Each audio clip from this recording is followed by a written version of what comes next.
El Congreso está efectivamente orientado a promover esta causa del doctorado.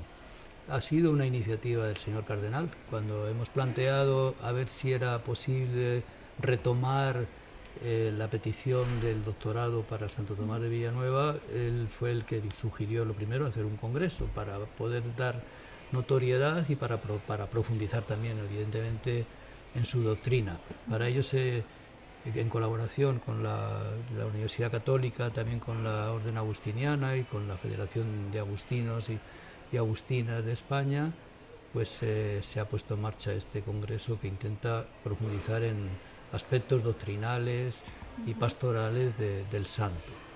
¿Por qué se declara doctor a un santo? Pues es una tradición en la Iglesia que las grandes figuras, los hombres que han marcado, o mujeres, que han marcado una línea de espiritualidad o que han hecho escuela y que ayudan a poder vivir la vida cristiana con mayor profundidad o han profundizado ellos mismos también en temas de teología, marcando la doctrina de la Iglesia, sean declarados doctores por su contribución a la Iglesia a través de la doctrina o a la praxis pastoral. Entonces eso es una tradición que en la Iglesia se remonta a siglos atrás y que hay incluso pues, doctores también modernos. En ese sentido, los papas han ido declarando doctores aquellas figuras que aparecen efectivamente como luminares que pueden ser seguidos y que nos ayudan a profundizar en la fe católica y en nuestra propia experiencia religiosa. Y ese es el caso de Santo Tomás. Santo Tomás es una figura eminente, lo fue para la diócesis de Valencia en un momento crítico, él significó un cambio importante en la línea pastoral, lo fue también para toda la Iglesia de España, porque está dentro del grupo de obispos reformadores que están en la línea del cardenal Cisneros, que fue el que dio comienzo a toda una reforma de la Iglesia en España, donde ya se elegían ya obispos buenos para la diócesis y no buenas diócesis para un obispo, para que fuera a beneficio de la persona, sino que fuera una persona que estuviera al servicio de la gente, ¿no? Entonces él fue un renovador de la vida de la Iglesia y también de la vida religiosa, y por eso estamos queriendo que le venga, que sea reconocido como un doctor de la Iglesia. Una aspiración que no es de hoy, porque ya hace tiempo que se inició, pero en su día la iniciativa quedó frenada al no tener a la mano la posibilidad de unas obras publicadas de manera reciente. Las que había ya habían pasado tiempo y además estaban solo en latín. Entonces, el haber publicado recientemente todas las obras de Santo Tomás, que son 11 volúmenes, ya en edición bilingüe, ha puesto a disposición de todos los fieles y de cualquier persona la posibilidad de acercarse a esos textos. Por tanto, hoy es posible leer a Santo Tomás. Y además, algo también notable es que su modo de hablar es muy vivo y se lee con mucho agrado. También en la traducción es muy buena y eso ayuda también a leerlo con agrado, no es un lenguaje que nos resulte pesado o muy antiguo. Sí, justamente la característica más significativa de Santo Tomás de Villanueva es que es el obispo de los pobres. El tema de la pobreza a él le inquietaba y dedicó mucho su vida a favorecer a los pobres, con medidas a veces anecdóticas de una gran fuerza. Por otra parte, él mismo vivió con una extrema pobreza. Eso, su vocación de religioso la llevó también al arzobispado. Y evidentemente eso contrastaba mucho pues, con otros modelos de obispos anteriores que primero no residían en la diócesis, solamente recibían las rentas de la diócesis viviendo fuera, y luego evidentemente estaban más preocupados por otras cosas diferentes al pueblo y a la gente pobre. Santo Tomás en eso significó un cambio importantísimo, porque es un obispo consagrado a la gente, que incluso pide dispensa para no ir al Concilio de Trento porque considera que su presencia aquí es muy importante, porque está haciendo la visita a la diócesis, va a visitar a todo el mundo, y lo hace siempre con una extrema humildad y con una gran pobreza, llamaba la atención, pero él mismo, incluso cuando le hacían regalos, él lo pasaba enseguida a los pobres. no se quedaba con ellos. Es importante que sepamos que este congreso busca no solo una reflexión sobre Tomás de Villanueva, su vida, su obra, su espiritualidad, sus consecuencias hoy, sino que busca motivarnos a todos nosotros para que seamos a nuestra vez caridad en medio de nuestro mundo, seamos expresión de amor y expresión de dar la vida, de no dar de lo que nos sobra, sino de lo que nos duele de nuestra vida, de toda nuestra existencia. Os recuerdo que esta tarde tenemos el concierto a las 6:30 por Alejandro Marías, el nieto del filósofo, y Manuel Minguillón, música de la época, un concierto a Tomás de Villanueva. El padre Miguel Ángel Orcasista nace en Madrid en el 45 y cursa sus estudios primarios y secundarios en el Colegio de San Pablo, regentado por la provincia mastricense de la Orden de San Agustín. Ingresa a la Orden de San Agustín en el monasterio del Escorial, donde emitió los votos perpetuos en 1966. Fue ordenado sacerdote en 1968, un año muy emblemático, en el 68.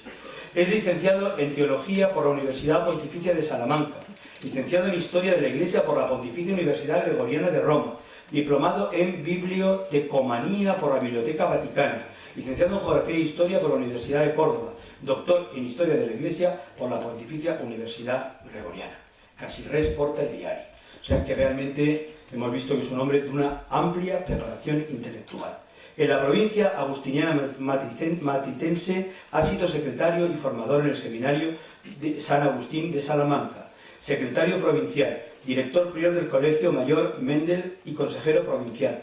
Fue miembro de la Comisión Directiva Nacional de los Colegios Mayores de España y de la Comisión de Colegios Mayores de la Universidad Complutense de Madrid. También miembro de número del Instituto Histórico de la Orden a partir del 82. Fue secretario de las Semanas de Historia de la Iglesia Española Contemporánea celebradas en el Real Colegio Universitario María Cristina del Escorial y editor de sus actas. Fue elegido provincial en 1986, desempeñando el cargo hasta el 89. Como provincial fue miembro de la Junta de Gobierno de la Federación de Religiosos de España. En 1989, el capítulo general de la Orden de San Agustín, celebrado en Roma, lo elige prior general. Durante 2 sesenios consecutivos gobernó la Orden Agustiniana. Por designación de la Santa Sede fue miembro de la Cuarta Conferencia del Episcopado de América Latina celebrada en Santo Domingo en el 92. Fue nombrado por la Congregación para los Institutos de Vida Consagrada y Sociedades de Vida Apostólica asistente del Gobierno de la Fraternidad Verbum Dei. Dentro de la Orden fue elegido presidente del Instituto Histórico de la Orden, cargo que ejerció en 2 periodos consecutivos en los que se celebraron sendos congresos de historia de la Orden.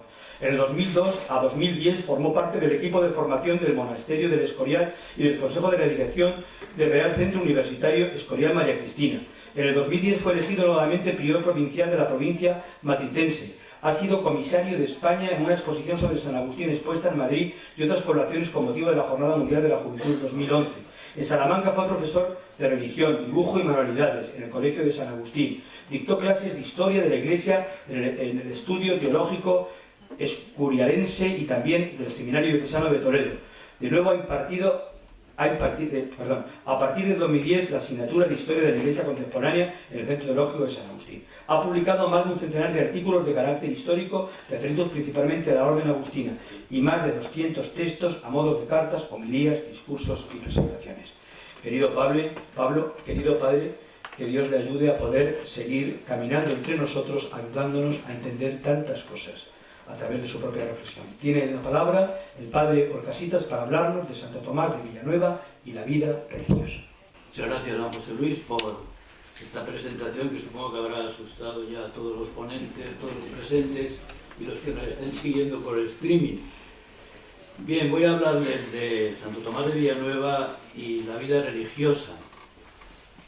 Santo Tomás de Villanueva es una figura que como religioso ha sido objeto de atención por parte de muchos autores. Hay una enorme bibliografía sobre Santo Tomás de Villanueva, más de 1000 títulos están recogidos entre libros y artículos. Por cierto, creo que han puesto algunos libros a disposición a la entrada, pues si alguno desea adquirir alguna de las publicaciones. Vamos partiendo de una educación religiosa en familia, en casa y también en el contacto con los franciscanos, como nos hacía ayer mención Fray Enrique. Es conocida su devoción por la pobreza, su opción por la pobreza. Él optó por entrar en el convento de San Agustín de Salamanca, donde profesó el 25 de noviembre de 1517. Ordenado sacerdote en 1518, fue nombrado prior de esa comunidad al año siguiente y pronto desempeñó otros prioratos y los cargos de visitador y de prior provincial. Aunque él mismo no fue a América, envió misioneros de la orden a partir de la segunda barcada de misioneros. Veía un futuro para la Iglesia en los nuevos territorios. Dijo en concreto, en relación con las misiones: tengo una fuerte sospecha de que el cristianismo está huyendo de nosotros, de Europa, y está emigrando a las Indias. A la Iglesia por acá se la mira con desprecio y se está contaminando.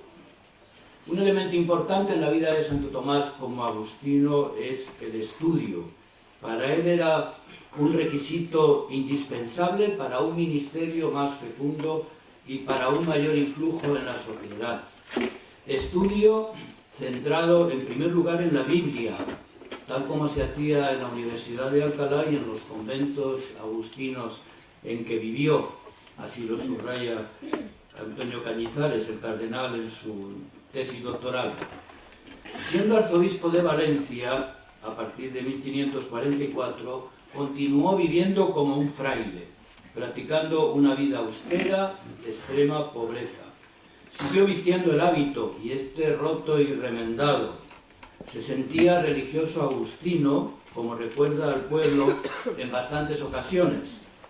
Conocía muy bien a San Agustín, a quien menciona con frecuencia exponiendo su pensamiento. En las obras completas, editadas recientemente, entre el año 2010 y 2015, se recogen 5 sermones en la fiesta de San Agustín, y en 38 ocasiones cita a San Agustín llamándole nuestro Padre. Santo Tomás dejó huella de su formación agustiniana en la fundación del Colegio de la Presentación, pues hay vestigios de la regla de San Agustín en sus constituciones. El mismo nombre del colegio está vinculado a la experiencia de Santo Tomás como religioso, pues repuso bajo la advocación mariana de la Visitación, porque en ese día de la presentación recibió el hábito de la orden. Como lugar de sepultura, también quiso ser sepultado como fraile y eligió como lugar el convento agustino del Socós, aquí en Valencia. Y decía en el testamento: ya que este empleo de arzobispo me ha embarazado a habitar con mis hermanos los religiosos en vida, no me lo impida después de mi muerte, por ser justo que vuelva esta oveja al rebaño de San Agustín de donde salió. Sobre Santo Tomás como agustino no deseo decir más, porque como digo hay una enorme bibliografía sobre ese tema y todos los biógrafos han resaltado mucho ese aspecto de la experiencia personal de Santo Tomás. El objeto principal de esta ponencia no es por tanto su vida como religioso, sino la consideración que dedica Santo Tomás a la vida consagrada en su obra. Estará centrado, por tanto, en las palabras mismas de Santo Tomás. Sobre el ideal monástico agustiniano ya escribió en su momento el padre Argemiro Turrado. A lo largo de todos sus sermones hay frecuentes referencias a los religiosos, en algún caso con bastante extensión, aunque solo alguno de ellos fue predicado específicamente a religiosos, los números 41 y 279, quizás alguno de ellos incluso antes de ser designado arzobispo de Valencia. Trata el tema de la vida religiosa con bastante amplitud en otros 5 sermones. Y entre sus obras hay una pequeña que está titulada Plática y aviso al religioso que toma hábito, que está escrita en castellano, y también entre los últimos fragmentos publicados hay un párrafo que se titula Para el velo de las monjas. Esto es un poco lo que Santo Tomás dedica como atención específica a la vida religiosa en sus obras. Demuestra amor por la vida religiosa que ensalza en sus sermones, aunque también subraya sus fallos y carencias. El alto número de referencias sobre la vida religiosa, independientemente de estos sermones específicamente dedicados al tema, ciertamente permitiría publicar una nutrida antología de textos. De la lectura de las Conciones se deduce que raramente figuraban religiosos o religiosas entre sus oyentes. El propio arzobispo entiende que el lugar de los religiosos y sobre todo de las monjas es el convento. Toda la predicación de Santo Tomás se fundamenta y descansa en la palabra de Dios. Su conocimiento de la Biblia parece exhaustivo. Maneja con soltura todos sus libros, tanto del Antiguo como del Nuevo Testamento. Una constante en sus Conciones es confirmar las afirmaciones que hace con una cita bíblica. Santo Tomás tiene la Biblia en la cabeza y en el corazón, y en eso se puede comparar con su padre San Agustín, que incorporó la Biblia a la estructura de su pensamiento. Hace un uso vastísimo de la Sagrada Escritura, que es su fuente de inspiración, como lo fue también, según dice Antonio Cañizares, para la renovación de la predicación de su tiempo. Por otra parte, se intuye su formación académica. Tomás muestra con mucha frecuencia su aprecio por la vida consagrada, no solamente por los agustinos, sino por todos los carismas presentes en la Iglesia. Describe con acierto e intuición las características de las principales órdenes en su época y de sus fundadores.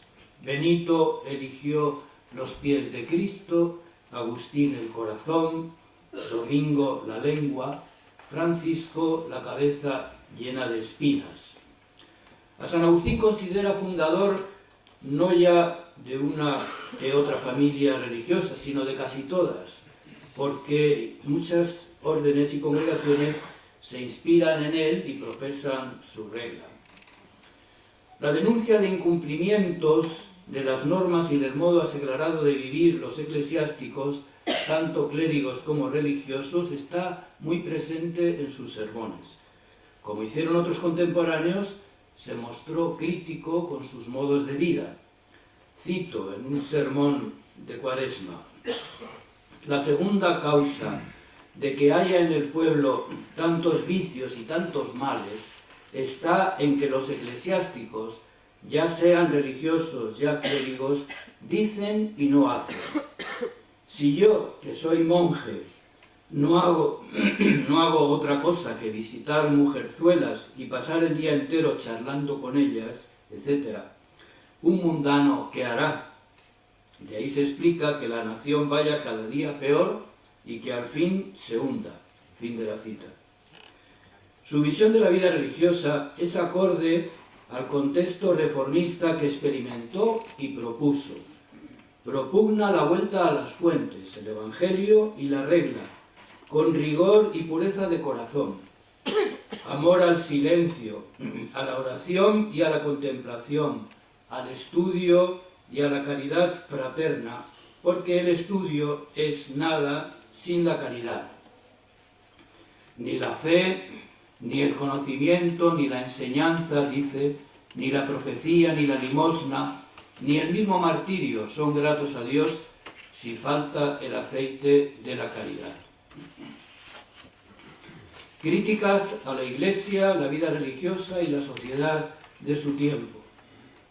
Santo Tomás tiene una visión idealizada y parcial del pasado de la Iglesia, sobre todo porque establece como término de comparación figuras concretas y eminentes. Contemplando la imagen de Juan Bautista, ve en él un modelo acabado de vida consagrada. Y cito: compárese con él a un cartujo o a otro religioso cualquiera de vida austerísima. Parecerá un iniciado y seglar. Compara hábito con hábito, comida con comida, rigor con rigor, lecho con lecho, casa con casa, devoción con devoción, y toda religión parecerá vida seglar. que se miren los religiosos en él, Juan Bautista, y aprenderán pobreza, menosprecio del mundo, castidad, renuncia propia, abstinencia, oración, ayunos, penitencia. En fin, todo lo que importa a su estado lo hallarán en aquel perfectísimo dechado de religioso. ¿Qué hace un religioso por las calles, en la plaza pública? ¿Qué en el cotilleo y en la visita a mujeres? ¿Qué en los negocios y litigios? ¿Acaso fue llamado para esto a la vida religiosa? Para la pureza y la contemplación son necesarios la soledad, el silencio y la paz. Y esas condiciones no se dan en la plaza pública, sino en el monasterio. La vida de Juan, termino la cita, predica más que su lengua. Juan era voz todo él. Su silencio y su soledad eran también voz. Juan Bautista es, a juicio de Santo Tomás, el primer padre de la vida monástica, el primer fundador e ideólogo del celibato, aunque veremos que atribuirá esa prerrogativa a la Virgen. Lamenta la lejanía de la vida religiosa del tiempo por no encarnar la pureza del espíritu de Juan el Bautista. Bienvenido, monseñor. Juan fue el primer padre de la vida monástica, el primer fundador e ideólogo que enseñó a los hombres esta vida célibe, no en unas normas escritas, sino con el ejemplo de su conducta. Y continúa Santo Tomás: ¿dónde están hoy en la vida religiosa aquella pureza, aquel candor, aquella santidad? ¡Ay de nosotros! Porque solo llevamos el título vacío de la religión, la tonsura y el hábito, amantes del placer, delicados, soberbios, carnales, bulliciosos, paseantes, fríos, sin espíritu, sin devoción, negociantes, difamadores, correcalles. Nos hemos hecho unos más del pueblo, pero no seremos juzgados como el pueblo. Fin de la cita. Esta es la parte de idealización del modelo de Juan Bautista, pero también idealiza la primera comunidad de Jerusalén que inspiró el estilo de vida religiosa fundado y abrazado por San Agustín. Y cito: la primera comunidad, a imitación de aquellos, de esa primera comunidad, perfeccionó San Agustín su fundación religiosa, considerando suficiente para la verdadera religión que sus frailes siguieran el plan y la regla de aquellos primitivos seglares. La época apostólica o la iglesia martirial hacen suspirar al santo arzobispo por el fuego que encendió a la iglesia. Fue un tiempo de auténtico cristianismo en contraste con las escasas exigencias y débil religiosidad del momento actual. Uno de los temas que él denuncia es el modo como se selecciona a veces a los miembros del clero y a los religiosos. Hay problemas del estado clerical y religioso que derivan de esa mala selección. Dice Santo Tomás: no se presenta al sacerdocio más que gente incapaz e inútil. Si entre los hijos hay uno que es mediorero, indolente, cojo, tuerto, deforme, ese es para el Señor. Es desconcertante la tontuna de los hombres. ¿A quién puede uno entregar mejor su talento que al que se la dio? ¿O en qué puede uno gastar todas sus energías y facultades mejor que en el servicio a su Creador? El horizonte de la vida eterna. Santo Tomás vivió en una España donde ser católico, como dice Luis Suárez, no era una tendencia, sino una verdad absoluta que no se podía discutir. Jim Schaffer afirma que Tomás de Villanueva tuvo un influjo reformista decisivo tanto dentro de la orden agustina como en la Iglesia española del siglo XVI, considerándole uno de los artífices de la restauración católica junto con otros destacados protagonistas en la Iglesia y en la Orden. La predicación de Santo Tomás se mueve en el contexto y en la coordenada de eternidad. La fe en la vida eterna, con el horizonte del premio y el castigo, está omnipresente en su predicación. No es un fenómeno exclusivo suyo, sino de una vivencia generalizada en la sociedad cristiana de su tiempo, particularmente en la española. Se razona y respira en términos de eternidad, de la que la vida temporal es un tiempo de preparación. La vida del cristiano, y no digamos la del religioso, sí, gracias, recibe iluminación desde la trascendencia. Sin ese presupuesto, carecería de fundamento toda su predicación. Yo no reconocería, dice Santo Tomás, la miseria de la vida presente, sus carencias, su pequeñez y pobreza y cortedad, si no supiera que hay otra vida feliz. ¿Por qué en efecto se tienen por viles estos bienes, sino porque se comparan con aquellos? En ese contexto adquiere todo su sentido la vocación religiosa. Con esa proyección trascendente tan remarcada, no ha de sorprender que al referirse a la vida de los religiosos pueda parecer incluso extremoso, pues toda la vida del religioso debe transcurrir sub specie eternitatis. Los votos son expresión de la negación de sí mismo que caracteriza al religioso que quiere seguir a Cristo.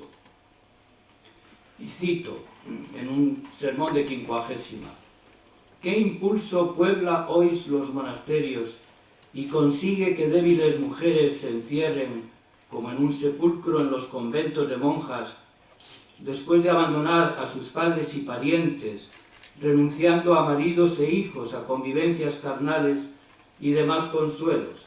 Solo el recuerdo de Jerusalén, es decir, del cielo. Solo desde la fe es inteligible la vida religiosa por las renuncias que comporta. La fe es imprescindible para todo cristiano y muy particularmente para los consagrados. Pero Santo Tomás es consciente de la dificultad de la fe y lo expresa con gran fuerza en una canción en la fiesta de la Santísima Trinidad. Y cito: de entre todos los preceptos de la religión cristiana, no hay ninguna más ardua y difícil que la fe. No intentéis comparar los ayunos, la castidad, la humildad, la paciencia, el abandono del mundo, la penitencia, todas las asperezas y cruces. Todas esas cosas juntas son más ligeras y fáciles que la fe. Fin de la cita. A pesar de la valoración de la fe, Santo Tomás tiene clara la primacía de la caridad, como hoy nos recordaba don José Luis en la Eucaristía. En un bellísimo sermón pronunciado en 50ª, explicará los diversos caminos para llegar a Jerusalén, para alcanzar la salvación, resaltando el camino del amor, siguiendo a San Pablo. Y cito: hay varios caminos a Jerusalén, no solamente uno, pero uno de ellos es fácil, otro trabajoso, uno corto y otro largo. Trabajoso atajo es el del martirio, pero cortísimo. Camino más largo es la penitencia. Es áspero, pedregoso y difícil. ¿Cómo lo temen todos? Muchos lo empiezan, pero enseguida se vuelven. El mejor camino es el de la inocencia, pero poquísimos saben de él. Bueno también el de la continencia. Bueno el de la pobreza voluntaria de los religiosos. Bueno el del cuidado de los enfermos, la hospitalidad para con los pobres, el reparto de la limosna. Mas el apóstol, en su carta a los Corintios, nos dice: yo os enseño un camino más excelente, un camino real, un camino llano, tranquilo, fácil, seguro, ancho, una vía bien poblada. Aunque hablara lenguas de los hombres y de los ángeles, etc. He ahí el camino hacia la celestial Jerusalén. El Evangelio nos dice que subamos y la epístola de Pablo nos señala el camino. Oh camino real, oh deliciosa vía del amor. ¿Hay algo más fácil, más grato que amar? Es facilísimo, pues, el camino del amor, ya sea a Dios, ya al prójimo. Así pues, qué fácil es esta ruta, qué hermoso y agradable el camino. Todos los que han ido a Jerusalén lo han hecho por este camino, que es el camino de la caridad. La vida religiosa como estado de perfección. Una afirmación sobre la vida religiosa que ha estado presente hasta el Concilio Vaticano II es que la vida religiosa es un estado de perfección. Santo Tomás también tiene ese mismo criterio. Y es un criterio que está basado en el texto evangélico. Si quieres ser perfecto, anda, vende cuanto tienes, dáselo a los pobres, ven después y sígueme. Para distinguir entre la vocación del seglar y del religioso, utiliza el icono de Marta y María. O se dedica, cito, como Marta, a servir celosamente en obras de misericordia, o contenta exclusivamente con la contemplación de la verdad, descansa con María a los pies de Jesús. El primero es el camino de los seglares, el segundo el de los monjes. El religioso, dice Santo Tomás, ha elegido como María la mejor parte. En el monasterio se vive alejado de cuidados materiales, centrado solo en Dios. Y dice en un sermón: qué buenísima suerte y condición privilegiada la nuestra. Por dedicarnos a cultivar la heredad de nuestro corazón, recibimos una recompensa, se nos da un salario. También en otro sermón se ve a muchísimos abrasados por un celo indiscreto de caridad, poniendo todo su esfuerzo en curar las dolencias de las almas, cuando ellos mismos están más enfermos que nadie. Se ve a monjes que, dejando el claustro, vagando de acá para allá por la ciudad, se implican espontáneamente en asuntos de otros. Para Santo Tomás es tarea de perfectos, dice, y de personas de virtud probada, prestar atención a los demás, pero debe hacerlo el que ya se basta a sí mismo, ese que supla las carencias de los otros, el que tiene de sobra para sí, reparta entonces el aceite, si no teme que le falte a él. Valora la incorporación a la religión en diferentes estadios de la vida, incluso los que llegan a la hora 11ª, que no reciben reprensión del Señor, sino que el Señor valora su trabajo, aunque haya sido breve. Dice, no obstante, un elogio para los que llegan en la primera hora. Y cito de un sermón de Septuagésima: oh, qué gran bendición la de los niños y niñas que abandonan el siglo en la edad de darse a los juegos, vanidades y diversiones mundanas, y se entregan ya en esos años a las oraciones, las vigilias, los ayunos y plegarias, morando toda su vida en el claustro. Pasan de la celda al cielo. Grande, muy grande es la misericordia de Dios para con ellos. Pero Tomás reconoce que la vida religiosa no es camino para todos, ni es una obligación, sino una invitación. Dice en un sermón sobre un mártir: negarte a ti mismo y a tus cosas hasta esos extremos no es algo imprescindible para la salvación. ¿Qué es entonces negarse a sí mismo? En el caso de los religiosos lo identifica con los votos. Desenmascara las argucias del demonio cuando a veces primero presenta la vida religiosa como algo inalcanzable y luego impele al religioso a ejercitarse en una ascesis absurda que le autodestruye física y espiritualmente. Dice en un sermón de Cuaresma: la vida religiosa es una vida sosegada, pacífica, segura, deleitosa, alegre, razonable, atractiva y muy grata. La vida del siglo es agitada, trabajosa, inquieta, arriesgada, amarga, toda llena de ansiedades y preocupaciones. Una vez que el soldado cristiano se ha percatado de la falsedad de los referidos temores, el diablo le ataca por otro flanco. ¿Qué hará el demonio al que practica el ayuno? Le persuade a que ayune más y mucho más. Al que ora, al que se ejercita en la vigilia y al trabajador lo mismo. De ese modo, a los 3 días, esa persona se ha convertido en un ser inútil por el ayuno y la vigilia exagerados. Aconseja excederse el demonio para que se quede uno inservible, y al que está corriendo le aguijonea más para que caiga. Al religioso bueno lo lleva fuera del convento, para que así, vagando por las plazas, se infecte de sensualidad, se embriague de curiosidad, se hinche de ambición, se desquicie por los afanes seculares y así, alejándose del fervor de la devoción, se entibie y se vuelva frío del todo. Sobre el camino de la perfección, diré solamente para abreviar que Santo Tomás es muy cuidadoso en la preparación de sus sermones y los estructura de una manera muy clara, como digo, basándose en la Sagrada Escritura, pero también en su propia reflexión. Ordena los contenidos y los expone de una manera muy sistemática, por eso los sermones realmente se leen con mucho agrado. También ahora gracias a la traducción que hizo el padre Isidro Álvarez, que es de una gran fluidez.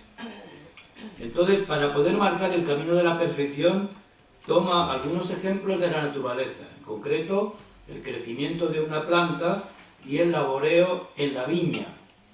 Pero aparte de estas 2 imágenes, en la Conción 283 dedicada a la Asunción, hace muchas referencias a la vida religiosa y dibuja otra escala que conduce a la perfección, describiendo 4 escalones, de los cuales el primero parte del propio corazón, un tema que es claramente agustiniano. Hay también referencias a la escala de la perfección en otras conciones, por ejemplo en la 289. En ese caso elabora una escala en 7 peldaños que toma como base la escena evangélica de Marta y María. Lo mismo también utilizando la referencia de la Scala Paradisi de Juan Clímaco, marca 4 pasos necesarios para llegar a la contemplación. Comenzar con la lección, meditar lo leído, orar sobre lo meditado y alcanzar la contemplación. La contemplación es un ejercicio obligado para el religioso. El propio Tomás era ciertamente un contemplativo y así lo demuestra también el proceso de canonización, donde muchos religiosos y seglares lo atestiguan. Paso al número 7, que sería Santo Tomás frente a los ataques del protestantismo y la vida monástica. Santo Tomás conoció en su tiempo las convulsiones que afectaron a Europa, creando una situación crítica por la inestabilidad política y por la división religiosa. Flagelos de su tiempo eran la amenaza turca a Europa y la división de la cristiandad provocada por la reforma protestante. Dice en uno de los sermones: por de pronto, sabed que el anticristo será el azote de Dios, que el turco lo está siendo y que en nuestros días el miserable Lutero es también un azote. En la Conción 180, predicando sobre las rogativas, hace una descripción terrible de la persecución que está sufriendo la Iglesia precisamente por causa de los turcos. Y ante esa calamidad, él exclama: «Y tú, Señor, duermes, y tú permaneces callado. No te importan esos desmanes, te traes sin cuidado que perezcamos. ¿Qué puedo decir, Señor? ¿Qué puedo decir yo? Ay, estoy desconcertado todo el día y doy voces llamando y no hay nadie que me salve. Porque cuántas barbaridades no hizo este turco en aquella toma de Constantinopla». Por otra parte, Santo Tomás conocía muy bien el desbarajuste introducido en la vida religiosa por el protestantismo, que afectó muy gravemente a la Iglesia y a la propia orden de San Agustín, que perdió algunas de las provincias en el centro de Europa por causa del protestantismo. Las demasías de Lutero y su reprobación de los votos y otras prácticas ascéticas llevan a Santo Tomás a expresiones de gran dureza y a anunciar que se ha abierto para estos reformadores el camino del infierno. Su descripción sobre el daño que ha hecho Lutero a la vida religiosa es muy viva y apremiante. Lo hace en una canción pronunciada con motivo de la fiesta de San Agustín. Denuncia los abusos introducidos por la rebelión protestante con pasión y con palabra encendida, lleno de celo por la casa de Dios, como hará también en otras canciones. Leo un texto. Cristo no está, dicen ellos, los reformadores, en las leyes canónicas, ni en los sacramentos de la Iglesia, ni en las distintas observancias de las órdenes religiosas, ni en la liturgia sagrada de las misas, ni en las ceremonias exteriores del culto divino, ni en el rezo asiduo de las horas, ni en las comidas sin carne, ni finalmente en esta regla de vida eclesiástica que desde los tiempos de los apóstoles hasta hoy se mantiene en la Iglesia, en toda la tierra y en todos los países donde hay creyentes. Continúa el texto. Pero míralo aquí, míralo allí, dice Lutero. Míralo aquí, míralo allí, dice Colampadio. Cada cual establece a su antojo para los fieles de Cristo su propia forma de vida para que la sigan. Y no se ponen de acuerdo unos con otros, sino que uno dice una cosa, otro dice otra. ¿Cómo van a coincidir entre sí quienes discrepan de la verdad? Desdichados alemanes, ¿quién os fascinó para que desobedecierais a la verdad? ¿Quién engañó tan taimada e irracionalmente a una gente tan noble ortodoxa desde el principio? Que un hombrecillo de esa talla os haya apartado de las enseñanzas antiquísimas de los santos padres y de la fe ortodoxa de la Iglesia y de una reputadísima norma de vida. ¿Preferís arder con Lutero a reinar con Agustín, con Ambrosio, Jerónimo, Gregorio, Bernardo y otros, cuyos nombres sin duda están insertos en el libro de la vida? Lutero casa a los monjes, invita a los sacerdotes a casarse. Cuidado, por favor, no le creáis. Ya había predicho el Señor que sucedería eso. No lo sigáis. Aquellos corruptores, lo sé, intentarán convenceros en aquella hora, bajo el nombre de Cristo, de que abandonéis la religión, de que hagáis de menos el celibato, de que os caséis, de que os impliquéis en cosas del siglo. Ojalá Dios les abra los ojos para que vean y se arrepientan de tamaña locura. Ahí termina esta larga cita. Contra Lutero esgrime Santo Tomás el aforismo de Cipriano. Esto es lo que acabo de leer. Los herejes no se ponen de acuerdo unos con otros, sino que uno dice una cosa, otro otra, y cómo van a coincidir, etc. El aforismo de Cipriano es: Lutero, mira bien dónde te encuentras. ¿No es verdad que estás fuera de la Iglesia? Sábete que fuera de la Iglesia no hay salvación. Un tema que diré solamente dos palabras es el Concilio de Trento. Trató sobre el tema de los religiosos y las monjas en la sesión 24, que se celebró en los días 3 y 4 de diciembre de 1563, es decir, ya 8 años después de haber fallecido Santo Tomás de Villanueva. Pero es interesante constatar la sintonía existente entre la predicación de Santo Tomás sobre la vida consagrada y la normativa promulgada años después por el concilio. Y paso al último tema, la devoción a María. Santo Tomás de Villanueva fue muy devoto de María.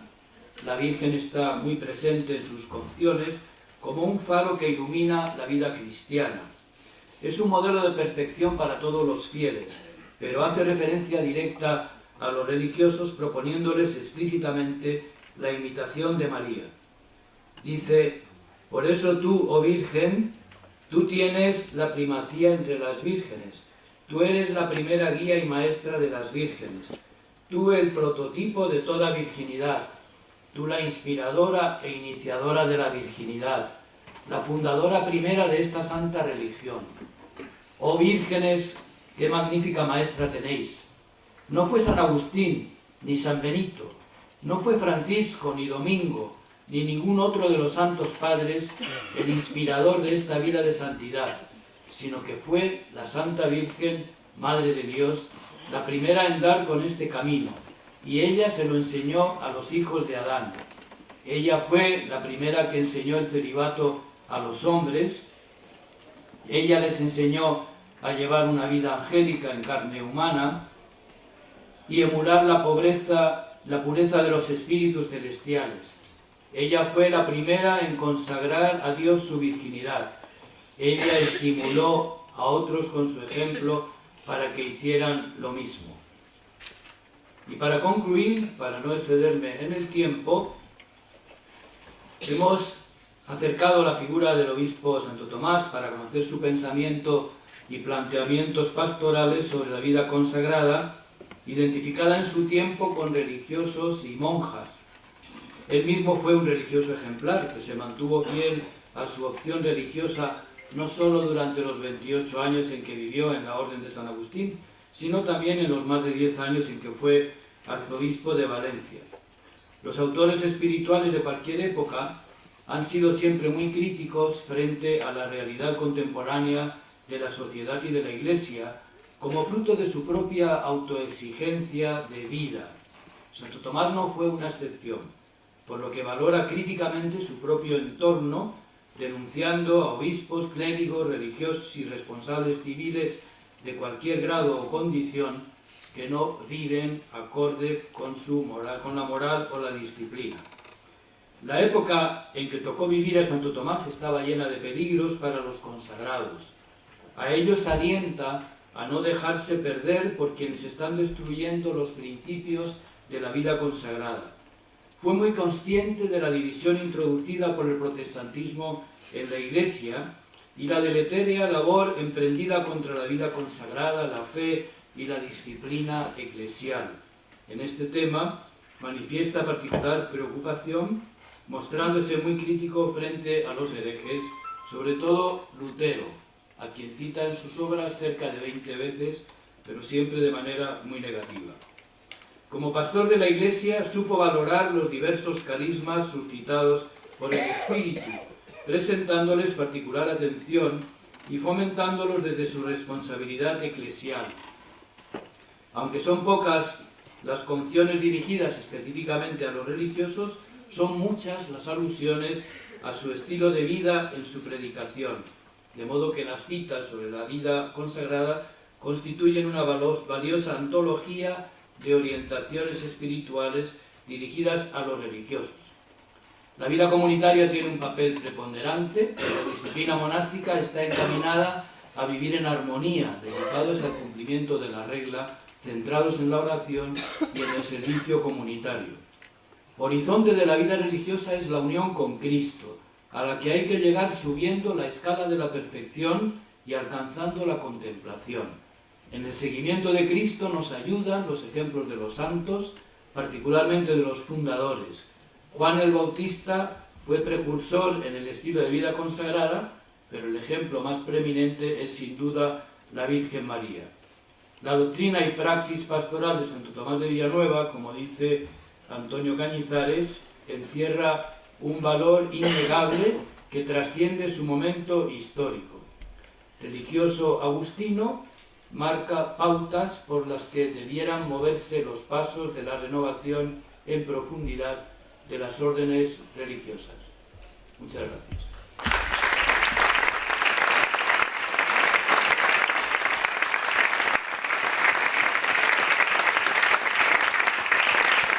Terminamos de escuchar al padre Casitas sobre Santo Tomás y la vida religiosa. Son ponencias tan especiales y tan trabajadas que a veces pues, el tiempo lo llevamos muy justo y por eso ahora vamos a intentar las preguntas, si quieren hacerlas ya. Mientras tanto, que las preparan padre Casitas, yo le preguntaría si la vida religiosa es ser signo escatológico, es ser aquí ya en la tierra, vivir lo que se vivirá en el cielo a través de los votos. ¿Esta idea de alguna manera aparece en Santo Tomás de Villanueva o está esbozada en toda su homilética y especialmente en su vida? Sí, sí que aparece. Dentro de su predicación, evidentemente, en la vida religiosa de alguna manera encarna lo que ha de ser después la vida en el cielo. Lo hace pues desde esa visión muy escatológica, en cierta manera, porque toda la vida religiosa está orientada a la otra vida, por eso él no da mucho peso a la realidad terrena en la que se mueve el religioso, sino que se supone que tiene que vivir en esa perspectiva y de algún modo lo comienza a encarnar ya en la propia comunidad. En primer lugar, muchas felicidades porque la ponencia es preciosa, a mí se me ha hecho muy corta. Y quisiera un poco, aprovechando seguramente su gran experiencia y su gran conocimiento de Santo Tomás, querría hacerle sobre lo que nos decía, o lo que decía Santo Tomás, de que el cristianismo está huyendo hacia las Indias, sobre la austeridad, la caridad, la austeridad y el exceso. ¿Cómo ve este mundo actual, donde yo pienso que el cristianismo sigue huyendo, yo no sé si hacia las Indias, pero hacia algún sitio, y donde el exceso lo tenemos en tantos sitios que lo único que tenemos hoy es exceso de todo? ¿Cómo podemos estar ante esto?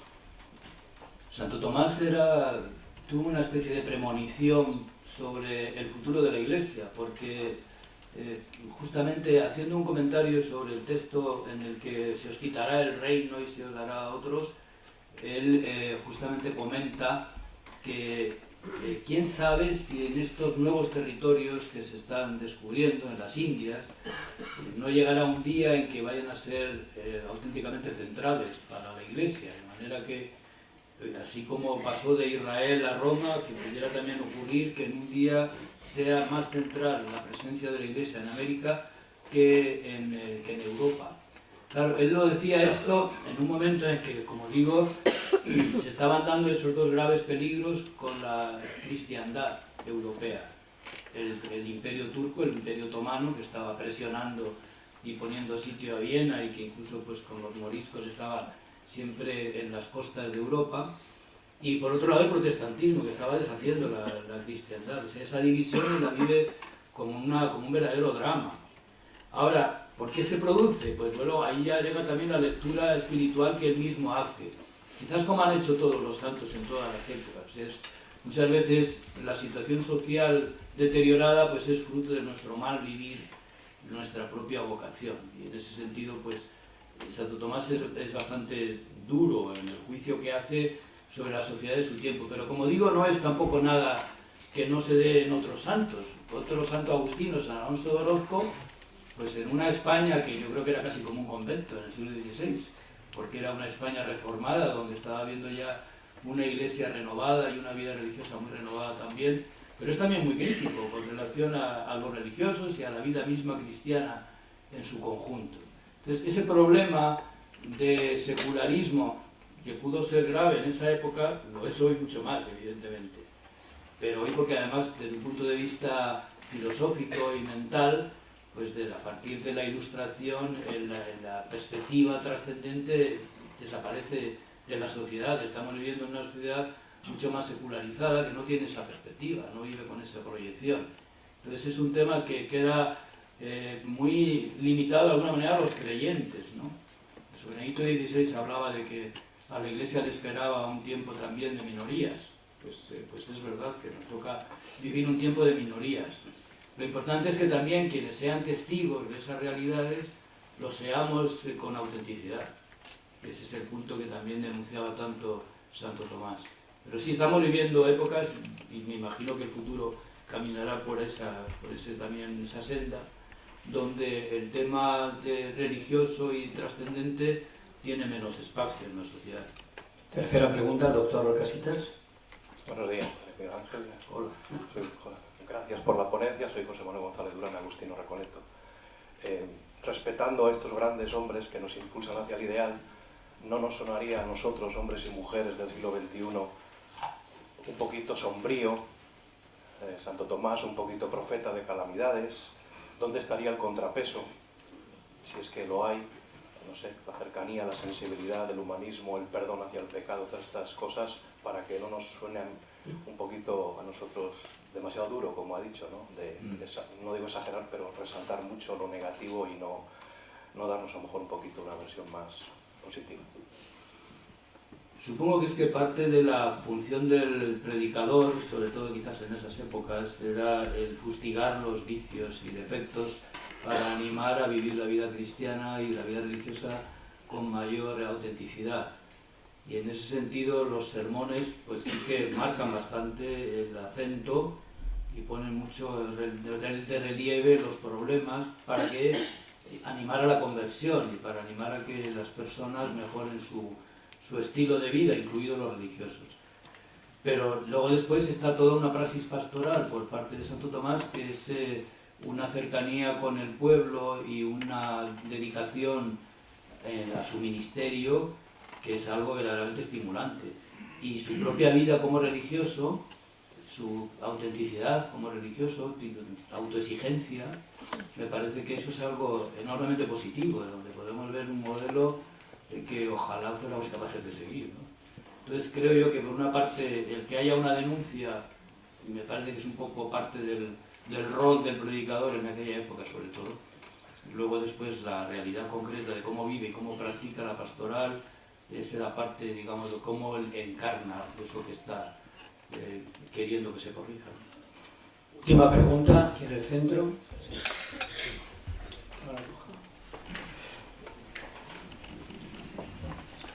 Bueno, yo creo que siempre todos al final somos un poco tributarios de nuestra época, la que vivimos, y depende un poco, estamos incardinados en la época en que nos toca vivir, ¿no? Y así también Santo Tomás, pero yo creo que hay que los valores de su vida y de su doctrina, pues ver el arraigo que tienen en lo permanente y en lo... Entonces, yo creo que ya se ha comentado aquí. Quería puntualizar el punto siguiente, que es que la misa del día de Santo Tomás de Villanueva, según el libro de santos propios de la Comunidad Valenciana, no sé a las qué oraciones, en la colecta o poscomunión, dice que prefería la virtud a la ciencia en sus créditos.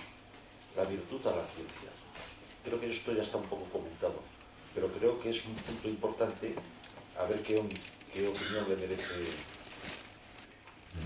En primer lugar, Santo Tomás ciertamente era una persona con una formación intelectual muy fuerte, habiendo sido estudiante en Alcalá y después profesor, catedrático. Precisamente porque tenía una gran formación, a mí me sorprende mucho que nada más profesar, al año siguiente le ordenan de sacerdote y al año siguiente está de prior en la comunidad de Salamanca. Es verdad que entró ya como una vocación adulta, pero es sorprendente realmente la rapidez con la que entra. Y él propugna mucho los estudios y la preparación. Bueno, y lo dice además, que antes de predicar hay que estudiar y orar 2 horas, por lo menos, para poder luego predicar. O sea que él se toma muy en serio también el estudio, pero evidentemente desde una perspectiva religiosa el estudio no tendría sentido si no está inspirado pues, por principios de las virtudes cristianas y sobre todo por la caridad. Por eso hay una gradación en cuanto a las diferentes exigencias. El estudio es muy importante, pero si no hay luego virtudes, lo demás puede ser pura exhibición, nada más. Una virtud iluminada por la ciencia y una ciencia iluminada por la virtud. Muy bien, pues tenemos ahora hasta la media un café. Don Esteban, le saludamos. Muchas gracias por estar en el Obispo Auxiliar y Vicecatedral entre nosotros de la Universidad.